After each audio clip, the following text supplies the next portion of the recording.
So ನಮಸ್ಕಾರ. ಇದು 4 ಎಕರೆ ಜಾಗ.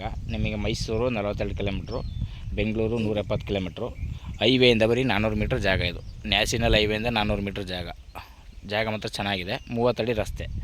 ಹೈವೇಯಿಂದ ನೀವು ಯಾವ್ದು ಬೇಕಾದ್ರೂ ಮಾಡ್ಬೋದು. ಯಾವ ಫ್ಯಾಕ್ಟ್ರಿಗಾಗಲಿ ಫಾರ್ಮ್ ಹೌಸ್ಗಾಗಲಿ ಎಲ್ಲ ಥರಕ್ಕೂ ಶಿಸ್ತಾಗಿದೆ. ಅಂದರೆ ಇನ್ನೊಂದು ಇಲ್ಲಿ ಮೇನು ಲೈನ್ ಹೋಗಿದೆ. ಇರೋ ವಿಷಯ ಕರೆಕ್ಟಾಗಿ ಹೇಳ್ತೀನಿ. ಮೇನು ಲೈನ್ ಹೋಗಿದೆ. ಎರಡು ಕಡೆಯೂ ಜಾಗ ಇದೆ. ಆ ಕಡೆಯೂ ಜಾಗ ಇದೆ, ಈ ಕಡೆಯೂ ಜಾಗ ಇದೆ. ಮೇನ್ ಲೈನ್ ಹೋಗಿದೆ. ಇವರು ಎಕರೆಗೆ 30 ಲಕ್ಷ ಹೇಳ್ತಾರೆ. ಒಂದು ಎಕರೆಗೆ 30 ಲಕ್ಷ ಹೇಳ್ತಾರೆ. ನೆಗೆಸಬಲ್ ಇದೆ, ಸ್ವಲ್ಪ ನೆಗೆಸಬಲ್ ಇದೆ. ಜಾಗನೂ ಚೆನ್ನಾಗಿದೆ, ಒಳ್ಳೆಯ ಜಾಗ. ಆಮೇಲೆ ಮೈಸೂರಿಗೆ ತುಂಬ ಹತ್ತಿರ ಜಾಗ. ಬರೀ 42 ಕಿಲೋಮೀಟ್ರ್ ಅಷ್ಟೇ. 42 ಕಿಲೋಮೀಟ್ರು.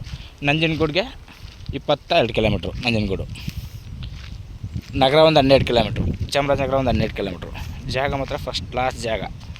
ವಾತಾವರಣ ಚೆನ್ನಾಗಿದೆ. ಆಮೇಲೆ ಇಂಡಸ್ಟ್ರಿಯಲ್ ಏರಿಯಾ, ದಂಡ ಹತ್ರ ಇಂಡಸ್ಟ್ರಿಯಲ್ ಏರಿಯಾ. ಜಾಗನೂ ಹಿಂಗೆ ಇದೆ, ಫೈನಾಗಿದೆ. 4 ಎಕರೆ ಒಂದೇ ಅಟ್ಟಿಸಿ, ಸಿಂಗಲ್ ಅಟ್ಟಿಸಿ ನೋಡಿ. 30 ಹೇಳ್ತಾರೆ, ಸ್ವಲ್ಪ ನೆಗೆಸಬಲ್ ಇದೆ ನೋಡಿ ಸರ್. ಇಷ್ಟ ಆದರೆ ಕಾಲ್ ಮಾಡಿ, ಶೇರ್ ಮಾಡಿ. Okay sir, thank you. ಆಮೇಲೆ ಇನ್ನೊಂದು ಹೈವೇಗೆ ತುಂಬ ಹತ್ರ ಜಾಗ. ಹೈವೇಗೆ, ನ್ಯಾಷನಲ್ ಹೈವೇಗೆ, ನಂಜನಗೂಡು ಚಾಮರಾಜನಗರ ನ್ಯಾಷನಲ್ ಹೈವೇಗೆ ತುಂಬ ಹತ್ರ. ಬರೀ 400 ಮೀಟ್ರ್ ಅಷ್ಟೇ, ಬರೀ 400 ಮೀಟ್ರು.